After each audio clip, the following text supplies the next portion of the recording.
जय श्री कृष्णा दोस्तों, मेरे YouTube चैनल सृष्टि ज्ञान एस्ट्रोलॉजी में आप सबका स्वागत है। चलिए शुरू करते हैं नेक्स्ट वीडियो।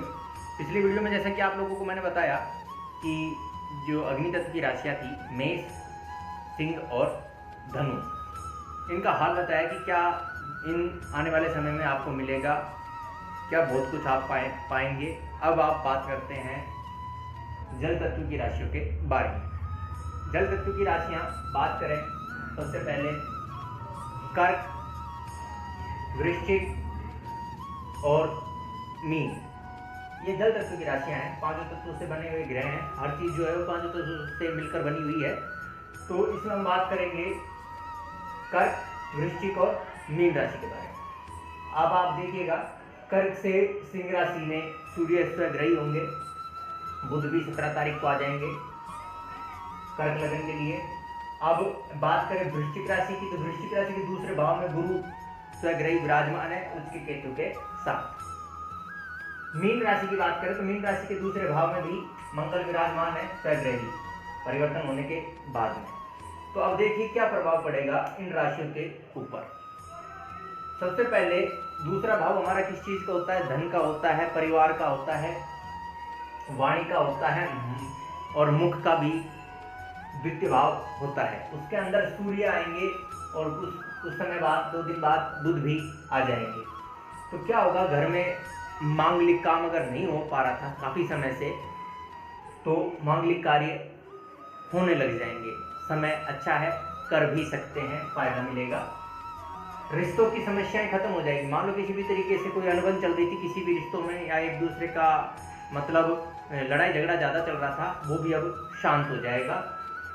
मांगलिक कार्य आपको मैंने बताइए, मांगलिक कार्य आप कर सकते हैं। मांगलिक कार्य होंगे ही होंगे, क्योंकि सूर्य, मंगल और बुध तीनों ही मांगलिक कार्य के लिए जाने जाते हैं, कारक होते हैं।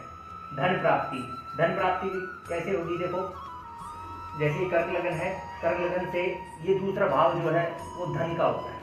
दूसरा भाव धन का होता है। अब धन से सुख 1, 2, 3 और 4 पंचम भाव पड़ेगा।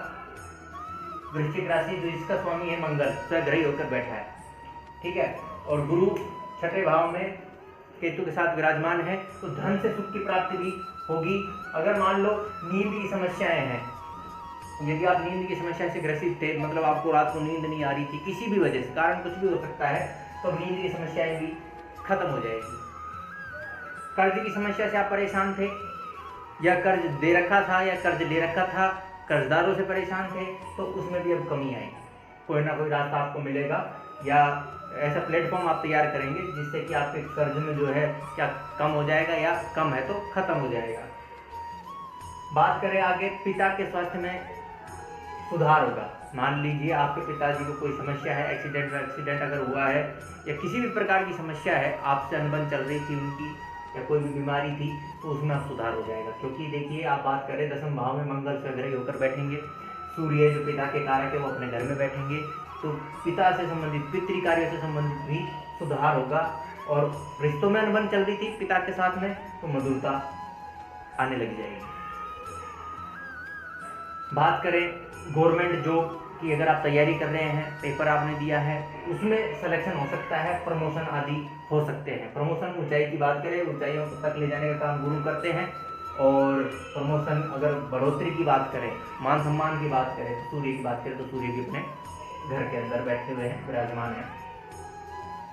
मुख की समस्याएं भी खत्म हो जाएगी। अगर मान लो किसी भी तरीके की मुख की समस्याएं थी, वाणी से संबंधित हो, आंखों से संबंधित हो, मुंह से संबंधित हो, कान से संबंधित हो, हर तरीके की समस्याओं का समाधान हो जाएगा। क्योंकि द्वितीय भाव में सूर्य आ रहे हैं, द्वितीय भाव में गुरु, और द्वितीय भाव में देखा जाए तो मंगल है। तो हर तरीके से मुख की समस्याएं भी खत्म हो जाएगी, ओज की प्राप्ति होगी। पत्नी से मधुरता कैसे? देखो, सप्तम भाव में अगर बात करें तो शनि स्वग्रही चल रहे हैं, और इससे ठीक ये सप्तम और ये अष्टम, तो ये आपकी पत्नी से जो आपका दाम्पत्य भाव है उससे अष्टम पड़ता है। तो ये भी काफी अहम रोल मेन अदा करता है पत्नी से संबंध के बारे में, या रिश्तेदारी के बारे में, रिश्तों के बारे में, संताप के बारे में, शादी से सुख मिला है कि दुख मिला है, उसमें भी अष्टम भाव और ये भाव मदद करते हैं काफी। तो इसमें भी सूर्य स्वग्रही हुए हैं, तो पत्नी से भी आपको मधुरता प्राप्त होगी, पत्नी से आपको सहयोग प्राप्त होगा। और अगर पार्टनरशिप में काम करना चाहें तो आप बिजनेस कर सकते हैं।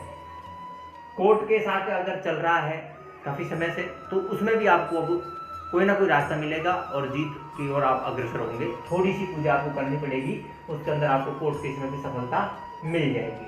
मान लो आपका कोई प्रेम प्रसंग है, ब्रेकअप हो गया था या दुख प्राप्त हो रहा था प्रेम के अंदर भी, अब आपको सफलता मिलेगी, कोई ना कोई रास्ता मिलेगा और वापस पैचअप हो जाएगा प्रेम में आपके लिए। संतान से सुख, रोजगार प्राप्ति, ये भी आपको दिलाएंगे सूर्य और गुरु। बस करना क्या है, अब आपको बता दिया जाए कि क्या क्या करना है आपको। देखिए, आप दूसरे भाव में आए हैं तो जितने भी बड़े हैं घर के, उनका मान सम्मान करिए, उनका आशीर्वाद लीजिए, उनके साथ बैठकर सत्संग, भजन, हवन आदि का कार्यक्रम जरूर रखिएगा, जरूर उनको प्रसन्न करिएगा। तो इससे आपको मांगलिक कार्य जो आप करेंगे उसमें आपको पूर्ण सफलता प्राप्त होगी। कोई भी आप विचार कर रहे हैं तो अकेले ना करिएगा, पूरे परिवार वालों के साथ बैठकर कीजिएगा, इससे भी आपको सफलता प्राप्त होगी। बात करें तो वही सूर्य, मंगल और गुरु, हनुमान जी की सेवा आप कीजिए, गायत्री मंत्र या आदित्य हृदय स्तोत्र है उसका पाठ कीजिए, सूर्य कवच का पाठ आप कर सकते हैं, सूर्य के 12 या 22 नाम जो हैं उनको आप जरूर पढ़िएगा, सूर्योदय से पूर्व उठने की आदत डालिएगा और जितना हो सके सूर्य देवता की आप आराधना कीजिए, बहुत कुछ आपको मिल जाएगा जल तत्व की राशियों को। क्योंकि सबसे ज़्यादा परेशानी में रहने वाली जो राशियाँ हैं वो जल तत्व की राशियाँ हैं, सबसे ज़्यादा संक्रमित होने वाली राशियाँ जल तत्व की राशियाँ हैं। अब आपके पास समय है, बस उसको कवर कीजिएगा।